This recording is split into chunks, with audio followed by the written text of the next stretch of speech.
अहम ख़बर खां वाक़ई आगाह कंदा हलूं त वॾे वज़ीर सैयद मुराद अली शाह तालीम खाते जे समूरनि शोबनि खे डिजिटलाइज़ करण जो ऐलान करे छॾियो। वॾे वज़ीर सैयद मुराद अली शाह जो चवणु हो त उस्तादनि ऐं शागिर्दनि जी हाज़ुरी चहिरे जी सुञाणप सां गॾु डिजिटलाइज़ कई थी वञे। वॾे वज़ीर सैयद मुराद अली शाह जो चवणु हो त हर हेड मास्टर खे नए माली साल खां सिधी रीत DDO पावर ॾिना वेंदा। हर हेड मास्टर खे सिधी रीत फंड ॾिना वञनि जीअं स्कूल बहितर करे सघे। वॾे वज़ीर जो चवणु हो त स्कूल एजुकेशन ते ख़ासि ध्यानु ॾिए तालीम जो निज़ाम वधीक बहितर करणो आहे। ख़बर खां आगाह कंदा हलूं त वॾे वज़ीर सैयद मुराद अली शाह तालीम खाते जे समूरनि शोबनि खे डिजिटलाइज़ करण जो ऐलान करे छॾियो। वॾे वज़ीर मुराद अली शाह जो चवणु हो त उस्तादनि ऐं शागिर्दनि जी हाज़ुरी चहिरे जी सुञाणप सां गॾु डिजिटलाइज़ थींदी। वॾे वज़ीर मुराद अली शाह जो चवणु हो त हर हेड मास्टर खे नए माली साल खां सिधी रीत DDO पावर ॾिना वेंदा। हर हेड मास्टर खे सिधी रीत फंड ॾिना वञनि जीअं स्कूल बहितर करे सघे। वॾे वज़ीर जो चवणु हो त स्कूल एजुकेशन ते ख़ासि ध्यानु ॾेई तालीम जो निज़ाम वधीक बहितर करणो आहे। वधीक तफ़सील मालूम कंदासीं। टेलीफोन ते मौजूदु आहे कराची खां सिंध TV न्यूज़ जो चीफ रिपोर्टर फयाज़ कुरैशी। जी फयाज़, वॾे वज़ीर सैयद मुराद अली शाह तालीम खाते जे समूरनि शोबनि खे डिजिटलाइज़ करण जो ऐलान करे छॾियो आहे। इन बाबति आगाह कजो। अब्दुल कयूम वॾे वज़ीर सैयद मुराद अली शाह जी सदारत स्कूल एजुकेशन सां लाॻापियल इजलास थियो आहे। इजलास में तालीम और वज़ीर सैयद सरदार शाह, चीफ सेक्रेटरी आसिफ हैदर शाह समेत मुतज़ राजपूत ऐं ॿिया अमलदारनि इजलास में शिरकत कई है। Secretary school education Zahid Abbasi ऐं सेक्रेटरी नानू फयाज़ रसोई में इजलास में शरीक हुआ। स्कूल एजुकेशन के हवाले से वॾे वज़ीर चवणो तो ख़ुसूसी तवज्जो ॾेई तालीम के निज़ाम के बहितर करणो आहे ऐं स्कूल एजुकेशन में गवर्नेंस, तालीम मयार ऐं ॿारनि जे स्कूलनि ताईं रसाई आसान बनाइण हुजणु घुरिजे ऐं तालीम खातो पंहिंजे समूरनि जेके शोबा आहिनि उन्हनि खे डिजिटाइज़ करण जे हवाले सां वॾे वज़ीर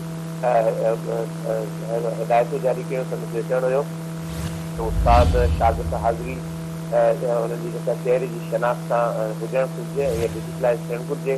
हिन हवाले सां स्कूली फ़ैसिलो कयो ऐं स्कूल इंतिज़ामी जेके इख्तियार ॾियण जे हवाले सां फ़ैसिलो कयो ऐं वज़ीर तालीम सरदार शाह हिन हवाले सां बाज़ाब्ता ब्रीफिंग ॾिनी। वॾे वज़ीर चवणो हुयो त हर जेको स्कूल जो जेको हेड मास्टर आहे उनखे सिधो सऊं फंड ॾिना वञनि जीअं स्कूल जेके उन्हनि खे बहितर करे सघिजे। हेड मास्टरनि खे नए माली फंड खां सिधो सऊं जेका DDO पावर उहे बि ॾिना वञनि ऐं समूरे स्कूलनि जी जेका पंहिंजी बजट हुजे ऐं उहो ख़ुदि पाण ख़र्चु करे सघनि। स्पेशल जेका इंस्पेक्शन जेका आहे स्कूल इंस्पेक्शन जो इंतज़ाम जेको उनखे बहितर कयो वञे। तालीम खे फोकल जेको डेवलपमेंट उन ते हुजणु घुरिजे। प्राइमरी स्कूल जंहिंजो बजट 36,600 ऐं एलिमेंट्री स्कूल जेके 2600 आहिनि। तालीम वारे वज़ीर ॿुधायो त समूरा जेके स्कूल आहिनि उन्हनि में प्राइमरी स्कूल ज़्यादा आहिनि ऐं एलिमेंट्री स्कूल जेके आहिनि उहे घटि आहिनि। वॾे वज़ीर जे हवाले सां जेको मिडिल स्कूल जो जेको रेशो आहे प्राइमरी स्कूल जे मुनासिबत सां करण जे हवाले सां हिदायत कई ऐं शागिर्दनि जी जेका मजमूई जेका एनरोलमेंट दाख़िला आहे इन जे 2.5 मिलियन यानी 52 लख हिन हवाले सां सरदार शाह समूरा तफ़सील ॿुधाया ऐं हिन में ॿुधाया त 3.09 मिलियन छोकिरा ऐं 2.12 मिलियन जेके नियाणियूं जेके तालीम कराए रहियूं आहिनि।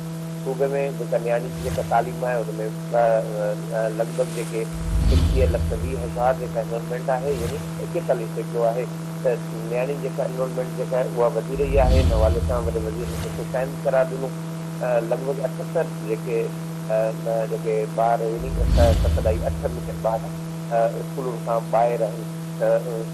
सरदार शाह हिन हवाले सां वॾे वज़ीर काफ़ी हिदायत की त मूंखे इहे समूरा जेके 7.8 मिलियन जेके ॿार आहिनि उहे स्कूल आणणा आहिनि ऐं स्कूलनि जी जेका क्लासरूम एक्टिविटी आहे उन ते ख़ुसूसी तवजो ॾियण जे हवाले सां वॾे वज़ीर हिदायत कई। लॻभॻि 18,800 स्कूल जेके आहिनि ॿोॾ में जेके तबाही जो शिकार थिया ॿोॾ मुतासिर जेके स्कूल जी इमारतूं आहिनि उन्हनि खे बि लॻभॻि 2.3 मिलियन ॿारनि जेका तालीम मुतासिर थी आहिनि। 23 लख ॿार जेके आहिनि उहे उन्हनि जी तालीम मुतासिर थी आहे जंहिंमें 4,099 स्कूलनि जी तामीर जो कमु हिन साल जारी आहे। स्कूल एजुकेशन खातो स्कूल जी तालीम जे हवाले सां वॾे वज़ीर जे कम जी रफ़्तार तेज़ करण जी हिदायत कई। वॾे वज़ीर चयो त गैर ज़रूरी जेके स्कूल इंतिज़ाम में आहे उनखे ख़तमु कयो वञे। जीअं तालको ज़िलो ऐं डिविजनल सेक्टर ते गैर ज़रूरी जेके स्कूल इंतिज़ामिया जेका आहे उनजी जेका फिज़ूल जेका भर्ती आहे उहा घटि थींदी त माली बोझ कमु घटि थींदो ऐं मजमूई तदरीसी जेको अमल आहे उहो बहितर थींदो। गैर ज़रूरी जेको स्कूल इंतिज़ामिया खे ख़तमु करण जे हवाले सां कम जी हिदायत कंदे वज़ीर तालीम हिन हवाले सां तफ़सीली ब्रीफिंग ॾिनी ऐं ॿुधायो त DEO team, DEO academic, DEO sports, DEO quality insurance, DEO जेके पोस्टूं आहिनि उहे ख़तमु करण जे हवाले सां अॻिभराई कई थी वञे।